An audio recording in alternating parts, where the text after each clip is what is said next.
It's the happiest place on earth. And I'm glad today to be meeting and interviewing Shaun Nowrouzi, who is an artist in our local community. He's been working on sculpture gardens for some time now. And he is a very accomplished artist who is exploring how to incorporate his building background into these beautiful sculpture gardens. And we're talking everything from silhouettes of ballerinas to abstract pieces that are bright and colorful, all in the same space. So when you see them together, it really is a remarkable impression that it makes on you. It's moving. You think about what art is and how it impacts your life and how you engage in these beautiful natural spaces with these unusual pieces of art. So thank you, Shaun, for coming in today. And I'd like to start understanding a little bit more about how you became an artist and what drove you to do this at this time. Well, good morning, and thank you for having me. I love nature. I love landscape, hardscape, and I also love art. So the integration of both art and landscape and nature always gave me a joy and inspiration to combine the two. And I essentially brought art into landscape. What I think is immediately evident when you see your pieces is the joy that you have in making them, because the entire environment changes. And what I also like, and hopefully more people will get a chance to see at your exhibit in January, is that they change during the day versus the night. Can you talk a little about that, how you've incorporated lighting into these environments? Yes, most of my pieces are forms, shapes, colors, and essentially I position them in a format with it surrounding of landscape. For example, the silhouettes are see-through objects, and the landscape behind them are foliages such as fishtail palm, robellini palm, that when the wind comes, they play. So you have these objects of silhouette dancers fixed, but as the wind blows through the background, it makes these fixed objects dance. So I'm creating an illusion, and when the light hits, it's as if there's in an amphitheater setting, and of course with music, they're wonderful. It's like, you know, you're in a theater. And I like that the pieces are made out of metal, but it's a metal that's very customizable in the sense that you can pick it up with your hands very easily. You can move it to another location if you wanted to. But with your skill set, when you build this environment, these things are going to be there for as long as you want them. Is that correct? I mean, your skill set is something very special in this equation. Yes, that's true. I study different type of structure and pieces. Some of them are aluminum, some of them are metal. The aluminum ones are done meticulously with a machine that cut and we weld them, and they're very light. And we are able to do any type of form with the aluminum versus metal that is very fixed, and they're designed in such way that all of these fasteners are concealed, so you don't see any of them, but they can withstand a hurricane wind force. I mean, they're not like, you know, you take them out and put them, they're there permanently. Right. What I find fascinating also, you were just in Coral Gables magazine. You had a spread, you know, a full feature with some of the work there. And also you're going to have a story in Miami Living magazine. These are exciting things that are happening around your work. And I think it's because it's so different and so unique. There really aren't a lot of artists working in that space. So how did you decide that you weren't just going to work on individual pieces, but you were going to work on the entire environment? Well, one of the things that always inspired me to keep going is because my background as a builder, gave me a different outlook. I can build essentially a garden with a retaining wall, steps, hardscape, planters, different material, bring a drainage system, and select where each pieces go, because these pieces cannot overpower one another. And once the light hits them, they just illuminates them in a way that I think gives me an advantage being an artist with a background in construction. I don't have to rely on anyone to do this. It's a one-man stop. Essentially, if you were to do such thing, you have to go to an architect. Architect has to hire a landscape architect. Then engineer has to design a drainage system, the lighting, and then you hire landscaper. Then you hire an artist. So all of these variables are done with me, and so I think that's kind of gave me a love to keep on going. It sounds like you have a lot of confidence, because an environment like that for an artist might be intimidating, but for you, it's something that you're very familiar with, you're very experienced with, and you can resolve whatever might come up yourself rather than having to pull in another person, and it would take weeks or, you know, who knows how long to resolve. So I'm glad that you're able to apply all these great skills to this environment. Now, you've talked a little about who inspires you in the artist world. Can you talk a little about that? Because I think it's really important to understand. Yes, I mean, you pull your inspiration from different forms and different shapes. I mean, initially, I was inspired and drawn towards arts as I traveled throughout the world, and I was exposed to different type of art in different shapes, and I began to, that fascination grew further and further, and I started putting objects together, 25 years ago.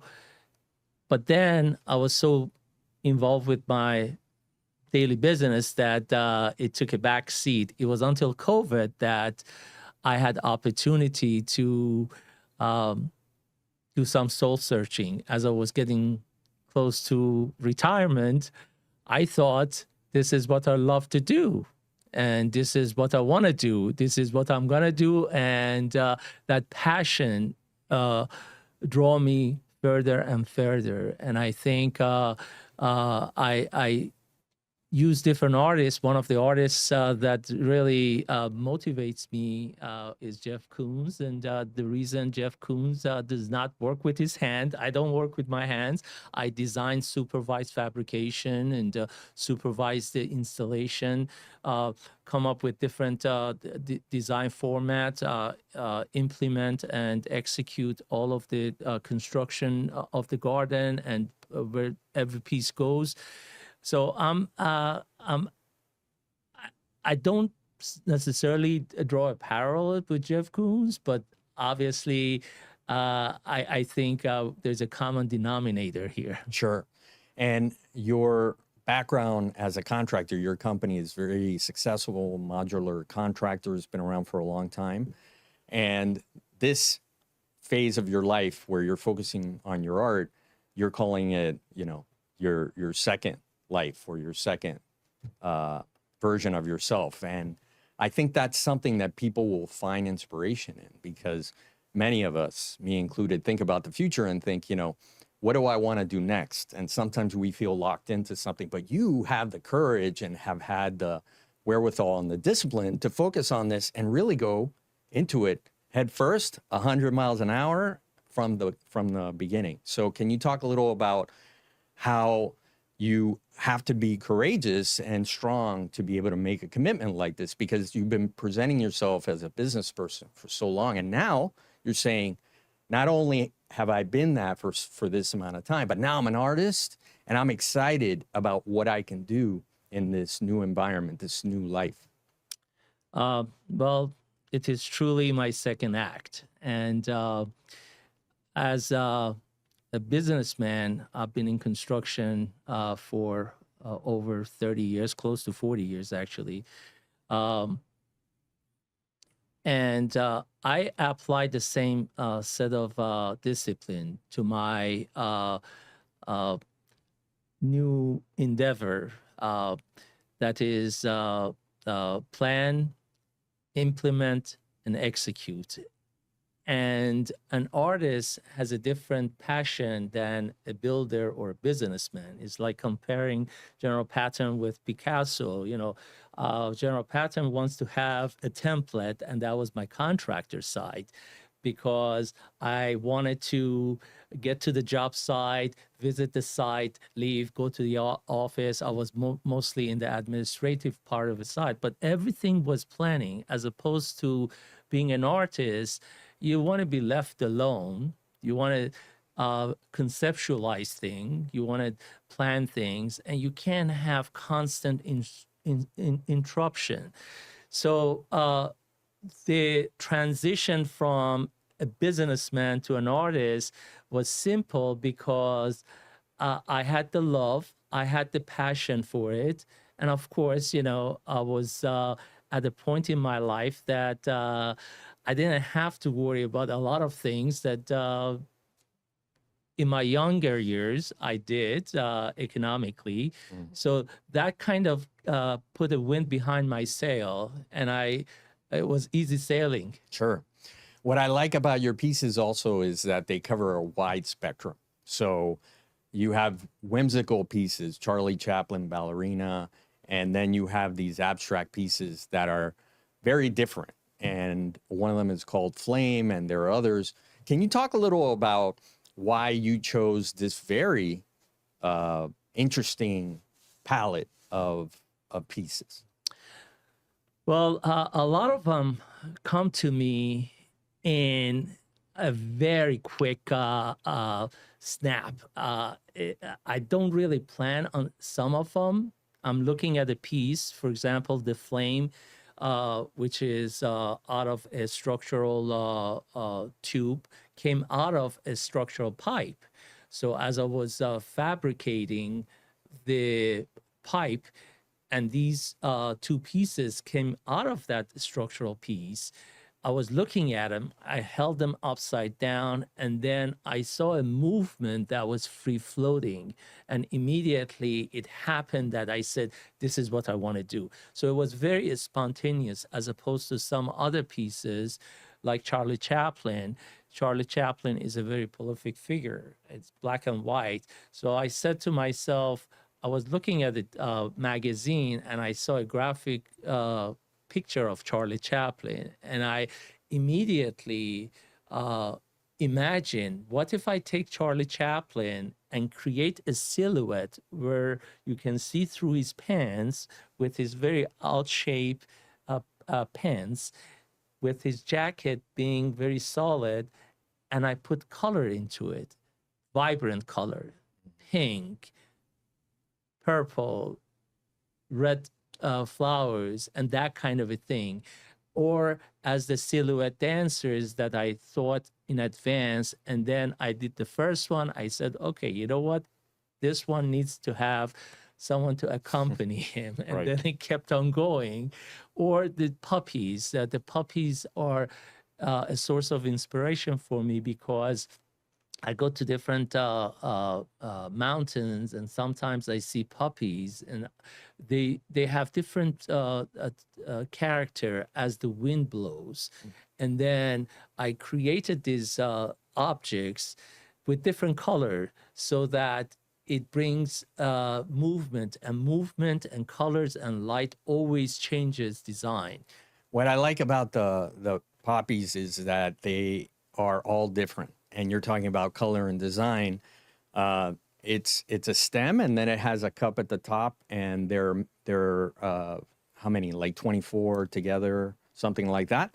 And what's great is that they come in different colors and presentations. And the great thing about Shaun is that he's constantly innovating his own pieces. So he'll look at it and say, you know what? When I look at these colors, they don't add up. They're in conflict, or they're not emphasized by the lighting that I put on it. And he's changing them. So he has that conversation with the people that are his advocates, that are buying his pieces, that are interested in his pieces. And he wants to engage because it's a conversation, right? Art is a conversation. Yeah, and it's also collaboration with others. Ideas come from others, and then you try to hone your skill and perfect it. So during my soft launch in April, I had a gathering of 30 to 40 people. And some of the comments that I received was about puppies, how popular the puppies are. And Right. I The think flowers. the Yeah. flowers. So a few people came to me and said, look, I love the puppies. I don't have a garden, but I have an apartment. I can use the puppy in my apartment. Right. Then the light went on, and I realized generally the puppies come in a 3/4 inch base plate of aluminum, and they're permanently installed in that base plate. And then you can put them outside. They're aluminum and they're powder coated, just like when you paint a car. But then I created different sizes. I have a size as big as 8 foot long by maybe as many as 120 puppies in them, in light purple flowers or yellow flowers. And that kind of evolved from a conversation I had with someone. That's fantastic. And I think you're going to have more conversations in the future, because some of your pieces are actually being considered for public spaces, which is fantastic. I'm excited for you about that.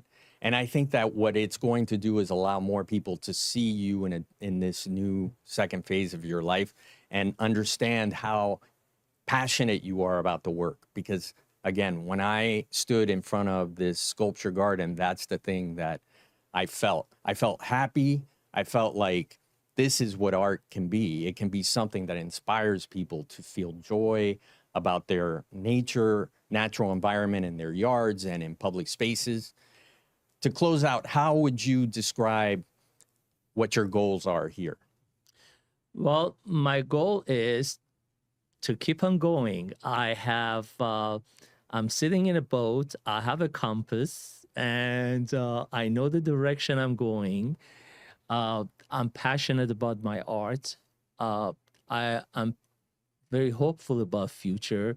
I know art in South Florida, in particular in Miami, is becoming very popular. Every place you go to, whether it's a residential or commercial or public places, there is a demand for expressing art. Many cities and districts now have set aside program. In fact, city of Miami, in certain area such as Miami World Center, you have to allocate 1.5% of construction costs towards public art. So I think the future is there. Possibilities are unlimited. So if you have the know-how, passion, desire, and discipline, the rest is easy. Shaun is someone who inspires me with his success and his discipline. Look for him in Coral Gables magazine, which is out now. And I look forward to having more conversations with important people like Shaun. Thank you for joining us today.